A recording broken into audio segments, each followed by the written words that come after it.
نوجوان سے ملاقات ہوئی، اس نوجوان کو میں نے دیکھا، اس نے کیا جب بات کی، اس کی بات سنیں، وہ انہیں جانا انہیں مانا۔ وہ نوجوان کیا کہہ رہا تھا؟ اس نوجوان نے تو حیران کر دیا۔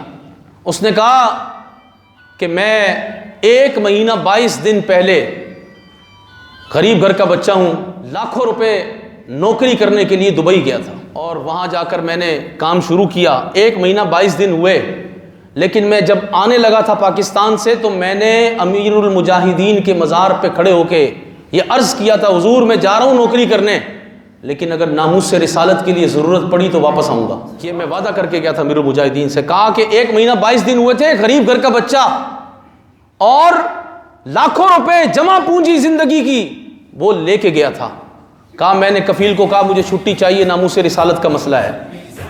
کفیل نے کہا چھٹی تو نہیں ملے گی، 6 مہینے نوکری کرو گے تو 10 دن ایمرجنسی کی چھٹی ملتی ہے قانون کے مطابق، چھٹی نہیں ہے۔ اس نے کہا چھٹی دو، میں نے جانا ہے ناموس رسالت مارچ میں۔ اس نے کہا چھٹی نہیں ہے۔ اس نے کہا یہ پکڑو کاغذات، میرا خروج لگاؤ، میں نے نوکری نہیں کرنی۔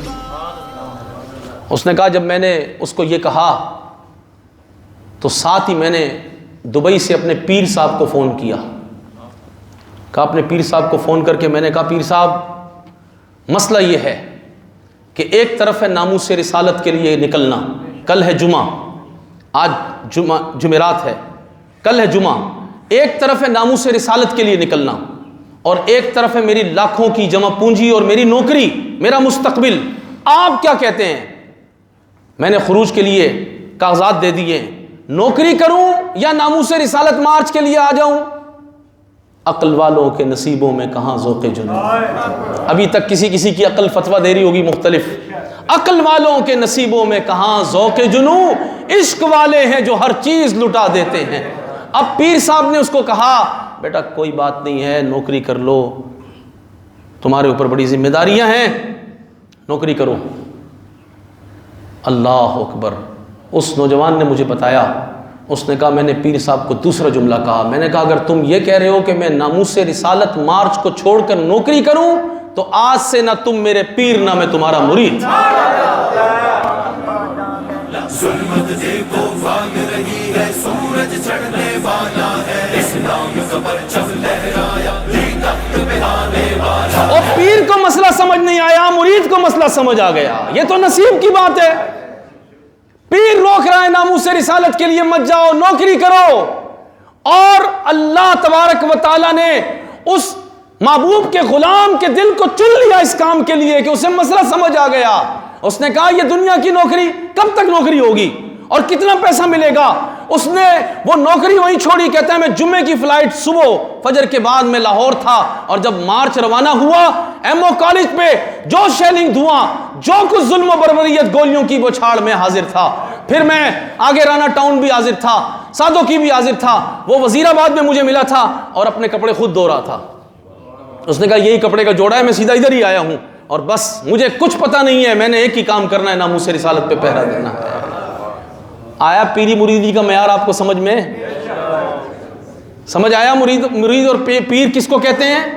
اب میں آپ حضرات کو بھی دعوت دیتا ہوں جو جہاں جہاں بیعت ہے، ایک دفعہ اپنے پیر صاحب سے یہ مسئلہ ضرور پوچھ لینا کہ ناموس سے رسالت کی تحریک چل پڑی ہے، دین کو تخت پر لانے کے لیے تحریک چل پڑی ہے، حضور کی عزت و ناموس کے لیے حضور کے غلام بار بار کھڑے ہو رہے ہیں اور پورے عالم کفر سے مقابلہ ہو رہا ہے اور دین کو مٹانے کے لیے عالم کفر اکٹھا ہو چکا ہے، بتاؤ ہم نکلیں کہ نہ نکلیں گھر سے؟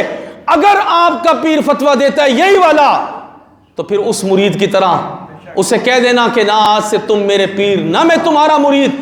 کیوں کہ ہم نے مریدی پہلے رسول اللہ کی ہے جو مرشد اعظم ہے، ہم نے مریدی غوث اعظم کی ہے جو غوث اعظم شیخ عبد القادر جیلانی ہے، انہوں نے یہ تربیت نہیں دی۔ جب ناموس رسالت کی بات آ جائے تو پھر پہرا صدیق اکبر سے پوچھ کے ہوگا، فاروق اعظم سے پوچھ کے ہوگا، عثمان غنی ذو النورین سے پوچھ کے ہوگا، حیدر کرار سے پوچھ کے ہوگا، اور اس دور میں امیر المجاہدین سے پوچھ کے ہوگا کہ کرنا کیا ہے۔ وہ سکھا گئے کہ ناموس رسالت کا پہرا ایسے دینا ہے۔ پھر یا تو یہ جو کہتے ہیں نا کروں تیرے نام پہ جاں فدا، نہ بس ایک جاں دو جہاں فدا، دو جہاں سے بھی نہیں جی برا کروں کیا کروڑوں جہاں نہیں. شعر پڑھا, سبحان اللہ ماشاء اللہ. اعلی حضرت امام اہل سنت کا نام لے کے یہ شعر پڑھ کے بندہ دکانداری چلاتا رہے. نہیں, یہی تو وہ وقت تھا کہ کروں تیرے نام پہ. یہ وقت تھا, یہ وقت تھا, یہ وقت تھا. لوگ نکلے اور جانیں فدا کی. اور عزیز دوستو, بس آخری پیغام آپ کو یہ ہے کہ حضور کی عزت و ناموس کے لیے کھڑے ہو جائیں.